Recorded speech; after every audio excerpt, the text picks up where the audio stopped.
Hi guys, welcome back to my channel. Today I'm just gonna kind of do a chit chat, get ready with me. I just kind of felt like playing with some makeup, kind of chatting with you guys about specifically the beauty industry, the cosmetics industry as a whole. Because as much as I enjoy playing with makeup, I also have very complicated feelings about the industry itself and how it essentially preys on and exploits the insecurities of young women. I'm gonna start with my eyes today. I already did my Milani eyeshadow primer, and then I'm gonna go into my Classical Paradise palette. I'm gonna go just straight into Maize, the yellow shade in this, and go all over my lid.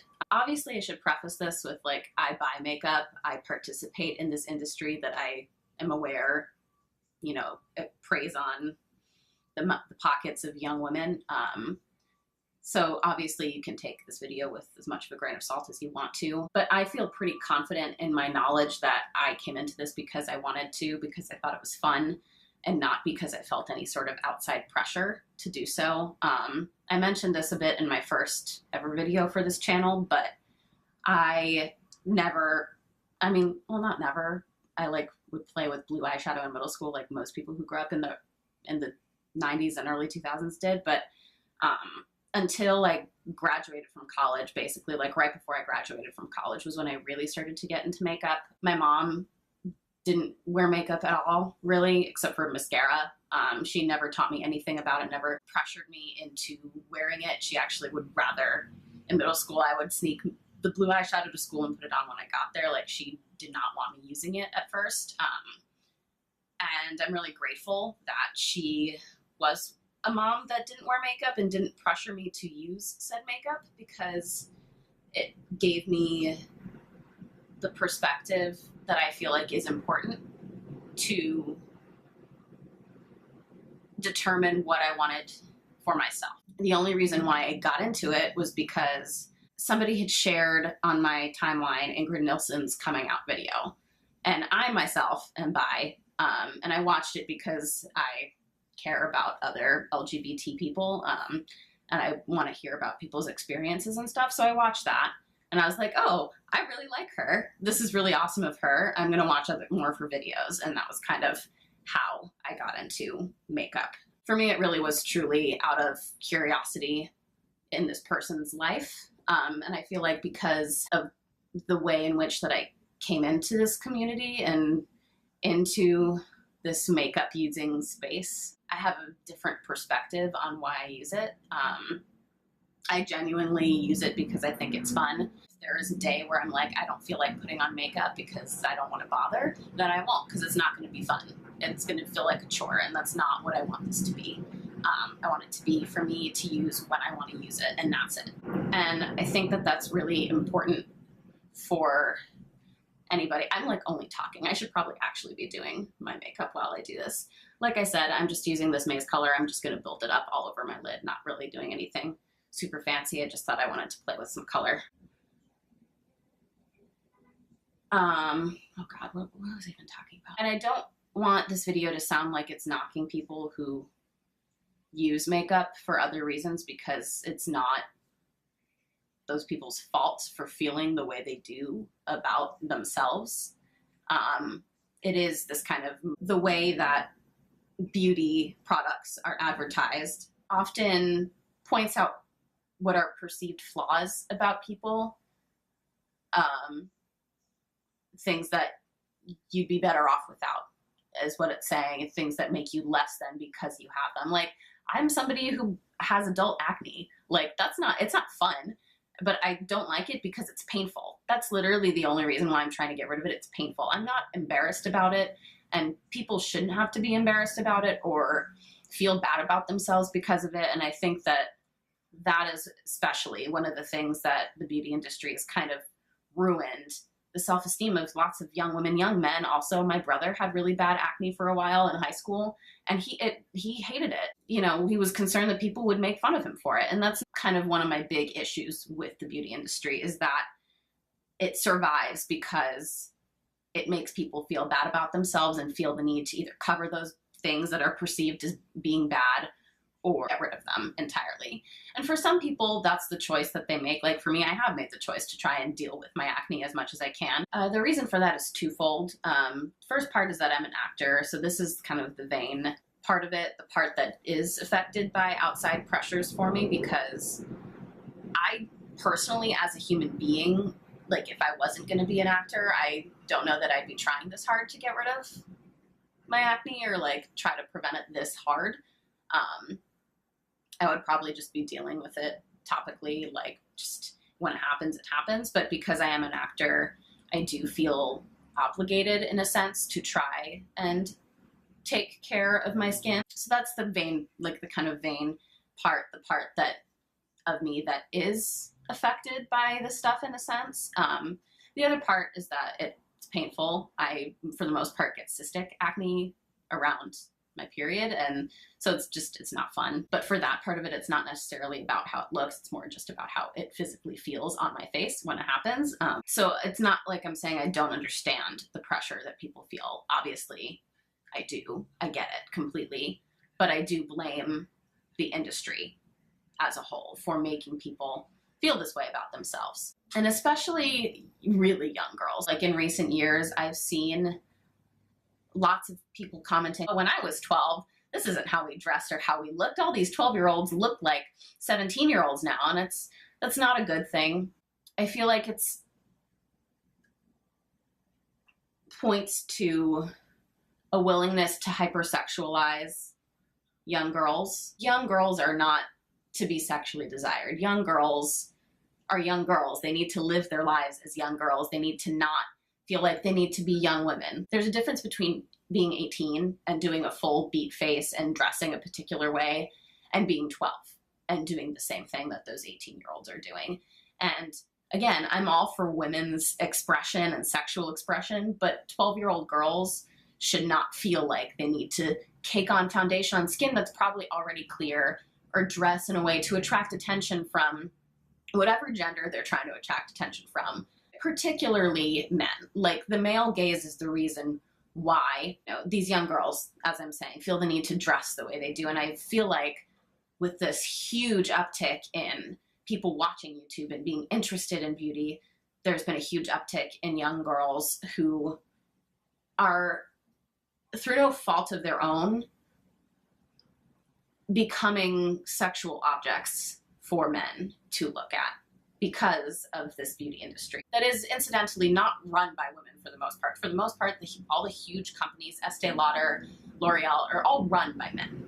And so that really is kind of the real part for me that sticks with me, and that makes me feel like almost makes me want to not participate in this in a sense, because it is men dictating what women should want to look like or should feel bad about. And we should never, ever, ever let men dictate how we feel about ourselves or how we present ourselves to the world. That should only be up to us. And unfortunately, it's not, which is why I'm careful to say I don't want women to express themselves in whatever way they see fit.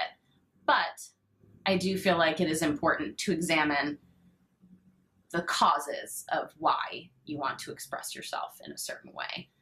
And so that's what, like, why I said, that's why I feel confident in my decision to, and in my relationship towards makeup, because I know it comes from my own desires, because I had that time kind of in a bit of a bubble created by my mother that wasn't affected by any of those things. It's rare, I feel like, in that sense, to get that kind of shelteredness from this industry, but I did, and I'm grateful for that every day, because I feel like I would be a different person. I have doubts in my abilities sometimes, 100% straight up fact.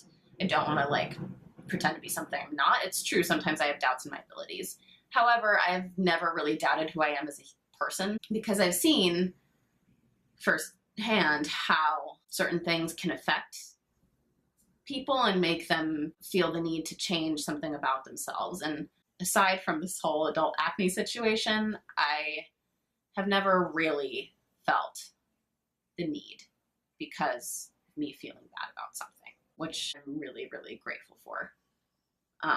So let's like actually do some of this makeup And actually, this is gonna like bring me to my next kind of thing that I wanted to talk about with beat faces, you know, whether you're going full glam or you're going uber natural or editorial or somewhere in between, because I feel like there is this kind of perception of full glam makeup as being the makeup that indicates a woman isn't confident in how she looks naturally, which sometimes is true. I'm not saying it can't be, but I also sometimes think that this new trend of natural makeup, oh, you don't want to look like you're wearing makeup, creates a different kind of pressure for women, because when you're wearing full glam makeup, you like, people know that you're wearing makeup. In a sense, you're owning the fact that you are wearing makeup.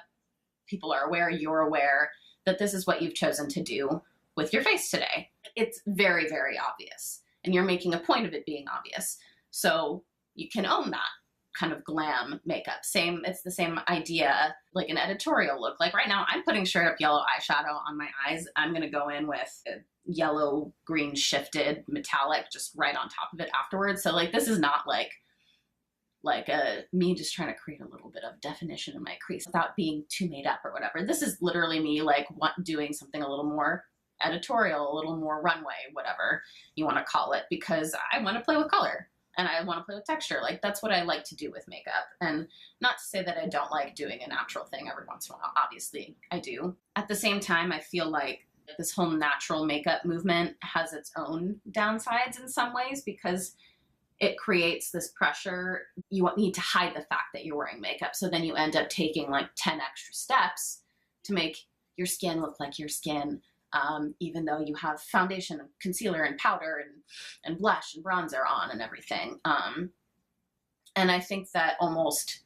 makes people feel worse about their flaws in some way. Like, oh fuck, I can't, like, I'm trying to cover this pimple so I can do the perfect natural base, but I can't cover it. And so like, it makes you hone in on those flaws even more in some ways, and kind of creates this expectation of perfection, even though obviously not everybody's skin is going to be perfect. What even is perfect skin? Like, nobody has it unless you have the money to pay for it, to be honest. That's just the truth. Celebrities and models and pay thousands and thousands of dollars for skincare and skincare treatments and facials and laser, whatever, I'm sure, to make their skin look as perfect as it does. I do feel like the natural makeup movement has created this veil, in a sense, of what it means to be empowered with your makeup, because on the one hand, it's saying, oh, I'm embracing my natural skin, but on the other hand, it's also saying my natural skin has to look perfect, and if it doesn't, then I gotta take all this extra time and extra steps and put all this extra pressure on myself to achieve this. For me, I really like to do minimal base makeup and then like do whatever bronzer blush I want to do. But then I like to do something more fun with the eyes, like experiment with them a little bit, because that's where the self-expression comes in, for me at least. And again, it's one of those things where when you do that, obviously you're wearing makeup. You're not trying to fool anybody. You know, it's not creating any kind of smoke screen.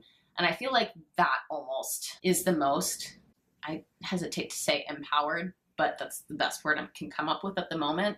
It's the most empowered way to do your makeup, because you aren't trying to fool anybody. You're literally just doing whatever the fuck you want to do with your makeup. And it's for your own enjoyment and not for anybody else's. I don't even know what this video is turning into. This is literally just going to be half an hour of me sitting and talking at the screen without even doing my makeup.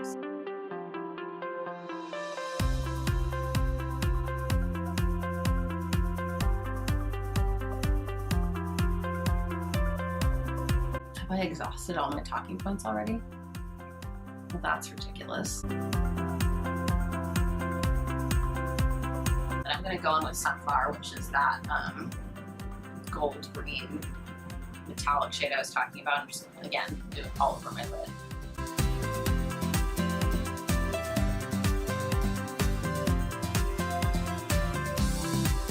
gonna place it just on my lid for the inner portion and then bring it up through the crease also for the outer portion.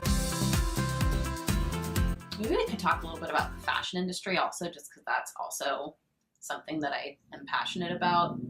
In a sense, I enjoy fashion quite a bit. I love finding new clothing and new styles that I enjoy experimenting with. I really love looking at high-end luxury designer clothing and accessories and stuff because I think it's pretty to look at. I think it's fun. But that industry also is guilty of so much wrong against women with, you know, advertising that you see for like Victoria's Secret and stuff like that. A lot of body image related stuff, which again, I'm very grateful that I personally, the most I ever have experienced that is me thinking, like my thighs and my ass are thick and I can never find jeans that fit me.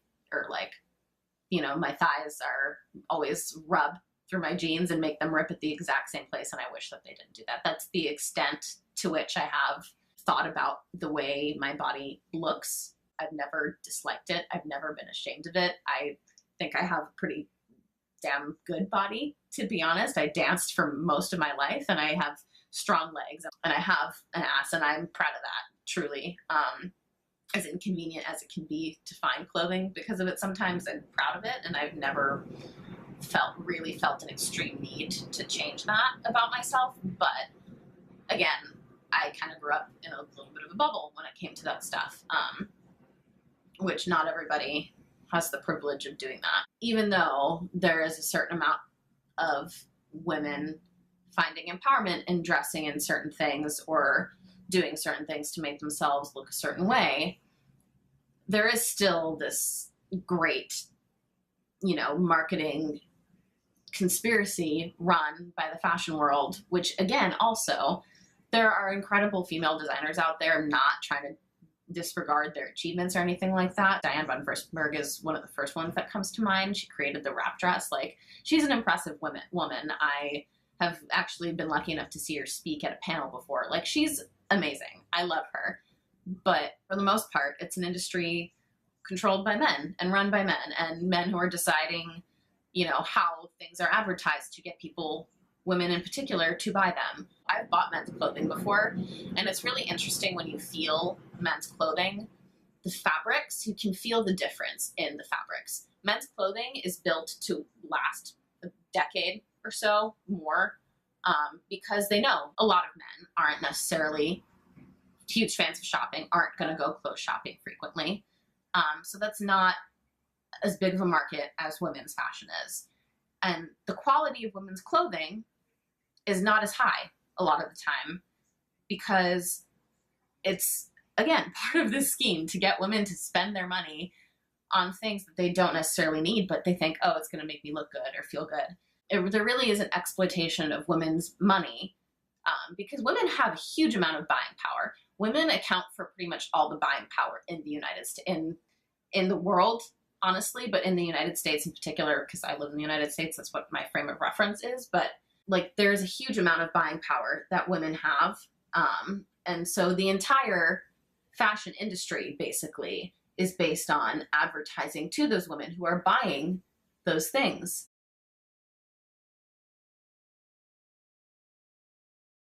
And I realize that this video could potentially come off as being very hypocritical because here I am doing a get ready with me with makeup on how much I hate the beauty industry and the fashion industry and everything. But because it is something that I enjoy doing for myself, I can participate in this while also talking about how frustrating it can be when I see the messaging put out there that affects women and how they spend their money and how they feel about themselves.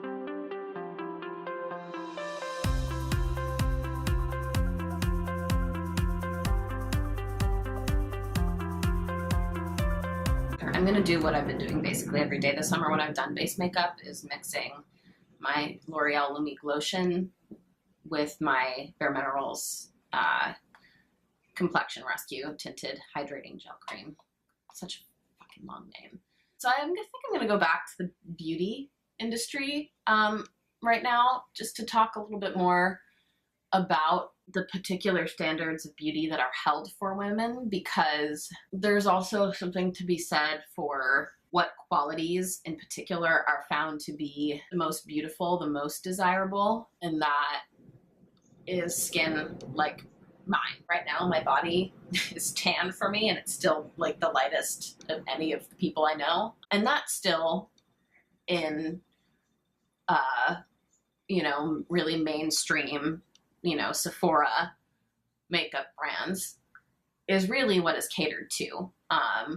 As much of a furor as there has been recently over, you know, skin products that, you know, cover a whole range of skin tones, there's still a lot to be desired, both in those skin products based on undertones and everything, and also on other products in those makeup brands that don't think about other skin tones. I'm white, obviously.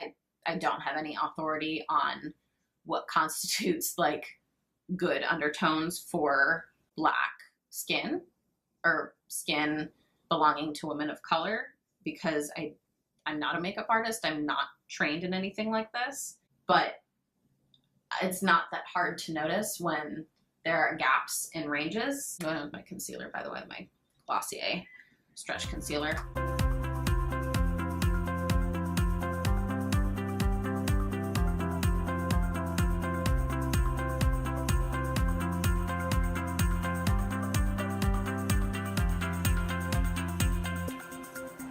There is not a lot of thought put into in these mainstream brands. There's a lot of indie brands. Like, in fact, Ace Beauty, which this palette is from, is a Black-owned indie brand based out of Texas. And so there are a lot of indie brands that are coming out with products that cater to people with most skin tones, from light, like me, like very pale, to very, very dark, which is amazing. But when it comes to mainstream beauty that is advertised to the masses, there really is a lot left to be desired as far as range in eyeshadows. Like, you know, these shadows are great. These shadows show up on all sorts of skin tones, but like I have the Tarte Lip Toasted palette, but it's been clear for a long time now that Tarte really doesn't give a shit about women of darker skin tones, which is why I'm never buying from them ever again. The stuff that I have, I'll use and then I'll toss, to be honest, because the eyeshadows in that palette, as much as they work for me, they're not going to work for all skin tones. They don't take into account the crease shades and transition shades that a dark-skinned woman is going to need to create what she deems a fully formed eye look. So in addition to this whole furor over foundation shade ranges, which I also think a fair amount of that is posturing, because you can tell when somebody actually cares about something and when somebody doesn't care about something, because they'll only speak to the shade ranges because that's what everybody's speaking about. When somebody actually cares about an issue, they'll speak on it regularly, and they'll speak on various aspects of it regularly, and not just when there's publicity to be gained from it. So I think that that is something that goes unrecognized too often by white members of this YouTube beauty community, and the people of color, the women of color, are left to do all the work, which isn't fair. When I am in a position where I can talk about these things and maybe change the minds of people who are like me, I think I should do that, because, you know, things aren't going to change until everybody speaks on it. And it shouldn't just be on, you know, Black women and Latino women, South Asian women to, you know, deal with this. There needs to be more participation, more active, real participation from light-skinned people like myself. That's not something I'm going to shut up about or not talk about, because it is important to me. So in addition to the beauty industry, the makeup industry being exploitative of women and making women feel bad about themselves in some way to get their money, in large part, it is an industry that is also out to get women of color. Women of color are a huge buying power in the makeup industry. On average, they actually buy way more makeup than white women do, and yet somehow the majority of products aren't catered toward them.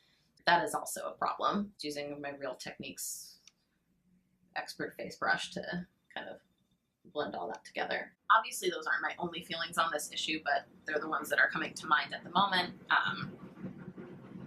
But yeah, so it's kind of some of my complicated feelings about the beauty industry. Yeah, we're gonna finish this off tutorial style. I really don't know what else to talk about at the moment. I'm gonna take my e.l.f.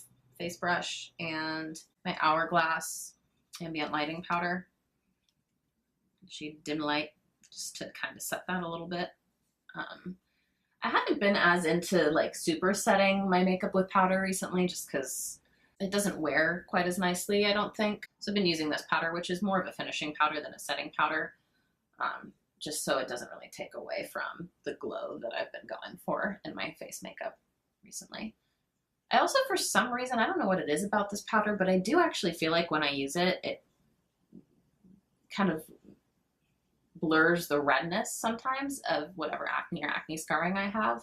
It's very weird. I noticed it a couple weeks ago. So if you're looking for a powder that's not really a powder that'll help with the appearance of stuff like this is a pretty good option. I have a travel size one, and I've had it for a couple years and still have not hit pan, so you don't need to buy one of the huge ones and waste your money. You can get the little one. I've been using this under my eyes too, and I find this, I struggle with my under eyes sometimes when I do concealer because I have chronic bags and dark circles, just genetically. That's what I've got. And then I also have kind of pretty wrinkly under eyes because I have allergies and I inevitably rub at them like all the time. So it's tough for me to find a powder that won't emphasize those lines. Like I cannot bake my under eyes because it just emphasizes it. So I've been actually, which is why I've been using less concealer and under my eyes and less powder under my eyes, because ultimately the less I put on and the less powder I have to put on, and then the less it's gonna look wonky as it wears throughout the day. I'm gonna finish off my eyes, I think. I'm gonna take Maze, that yellow color again, and just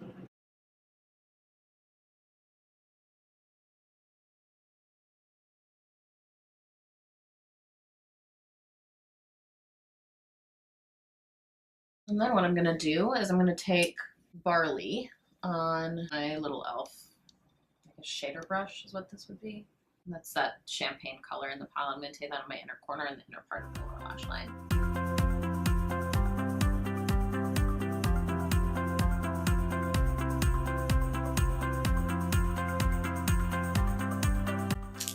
And you know what I'm actually gonna do as well? I'm gonna take my little e.l.f. contour brush. It's for your eye contour. I'm gonna take Golden Apple, that green color, and just go really, really close to my outer lower lash line.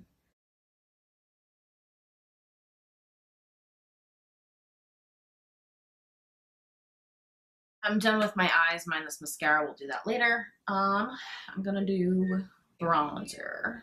Gosh, I'm trying to decide what bronzer I'm gonna use. I think I'm gonna go with the Butter Bronzer from Physicians Formula. I'm gonna use my Real Techniques blush brush for that. I use this for like literally all of my face makeup.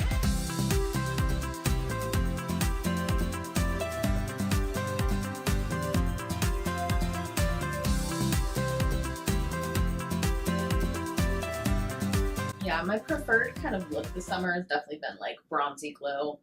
I haven't been as concerned about making things like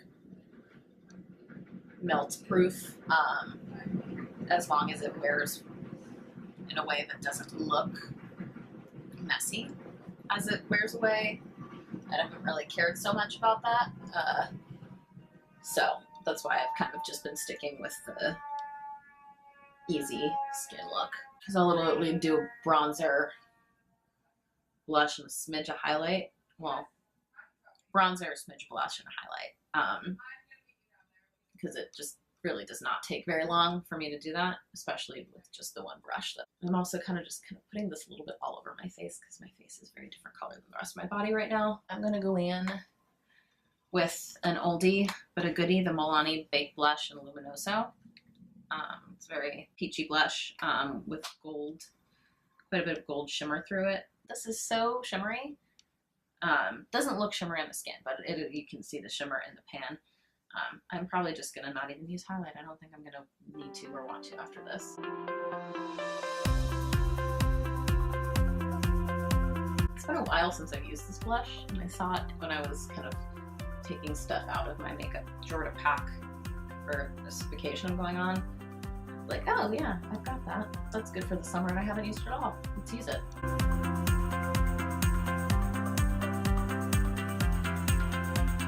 Alright, I'm gonna do brows now. My Glossier Boy Brow Wand is what I'm using.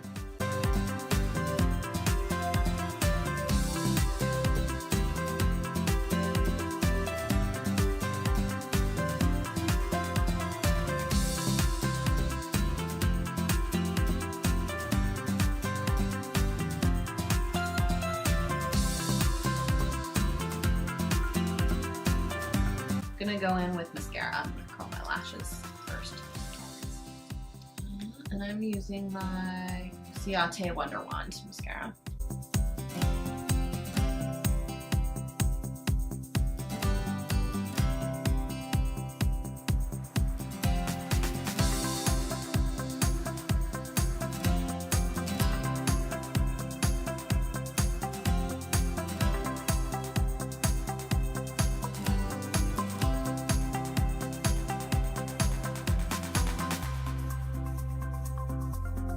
I just got another one of the L'Oreal Colour Riche Shine lipsticks in Glossy Fawn at the recommendation of Miss Jamie Page. This doesn't look good, I think.